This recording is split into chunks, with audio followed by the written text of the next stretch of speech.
अमरावती विधान परिषद निवडणुकीमध्ये नवा ट्विस्ट आलेला आहे। काँग्रेसचे उमेदवार हर्षजित देशमुख जे आहेत ते रुग्णालयात उपचार घेत असल्याचं पाहायला मिळतं। दुसरीकडे आपल्यासोबत याविषयी बोलणारी काँग्रेस नेत्या यशोमतीताई ठाकूर आहेत। ताई 8 दिवस निवडणुकीला उरले, दुसरीकडे काँग्रेसचे उमेदवार आता रुग्णालयात भरती झालेले आहे, कसं पाहता? हो, टीव्हीवरून कळलं की ते रुग्णालयात ॲडमिट झालेले आहेत आणि ते काय त्यांची एंजिओग्राफी वगैरे झाली आणि अतिशय अजून 2-3 दिवस त्यांना आराम करावा लागणार आहे।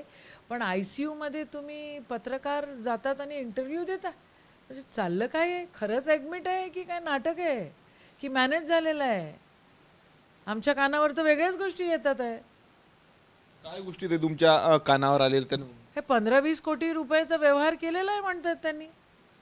निषेध आहे या सगळ्या गोष्टीचा। सगळ्या निवडणुका हे लोक पैशाच्या जोरावर काय गोंधळ घालतायत, महाराष्ट्रात काय, मध्य प्रदेशात काय आणि देशात काय।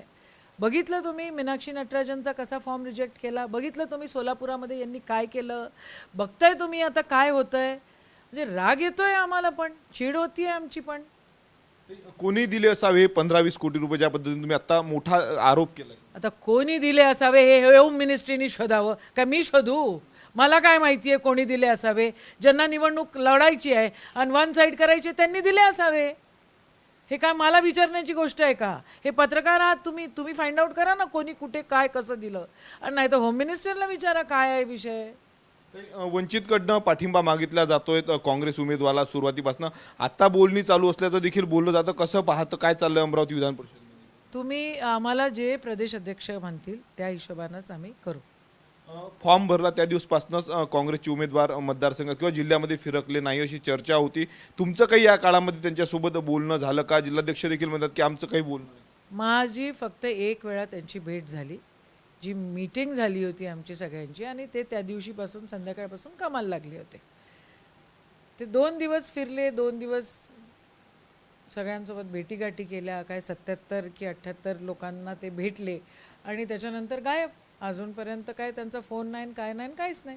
त्याच्या पद्धतीतून तुम्ही म्हटलं की मॅनेज झाल्याचा तुम्ही आरोप केला, भाजप उमेदवारांसोबत त्यांनी हात मिळवणी केली का असं वाटतं का?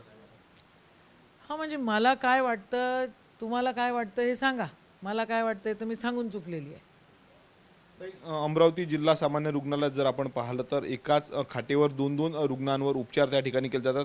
अकोल्यामध्ये स्ट्रेचर अभावी पाठीवर महिलेला तिच्या पतीला न्यावं लागलं। गंभीर बाब आहेत अमरावती जिल्हा सामान्य रुग्णाची, कसं पाहता तुम्ही? सरकारचं लक्ष निवडणूक जिंकवण्यामध्ये आणि उमेदवार पळवण्यामध्ये आहे। सरकार सर्वसामान्य लोकांच्या मागणीला दुर्लक्ष करत आहे, त्यांना अजिबात ते लोक बघत नाही आहे। जिल्हा सामान्य रुग्णालय अमरावतीचं असो किंवा मग अकोल्याचं असो किंवा लातूरचं असो, त्या ठिकाणी अव्यवस्था आहे हे आपल्याला दिसते आहे आणि हे खरोखर खेद आहे या सगळ्या गोष्टींचा। त्या काँग्रेसच्या नेत्या यशोमती ठाकूर होत्या, ज्या पद्धतीनं अमरावती विधान परिषदमध्ये काँग्रेसचे उमेदवार 4 ते 5 दिवसांपासून रुग्णालयात आहेत। रुग्णालयातून त्यांनी जो आहे तो माध्यमांची TV9शी देखील संवाद साधला। दुसरीकडे त्यांनी म्हटलं की आजारी असताना माध्यमांसोबत प्रतिक्रिया कशी काय देऊ शकतात, यामध्ये दुसरीकडे जर आपण पाहतो काँग्रेस उमेदवार मॅनेज झाले का असा देखील सवाल जो आहे तो यशोमती ठाकूरांनी उपस्थित केलेला आहे। कॅमेरामन अनिकेत दहातोंडेसह मी स्वप्नील उमाप, TV9 मराठी, अमरावती।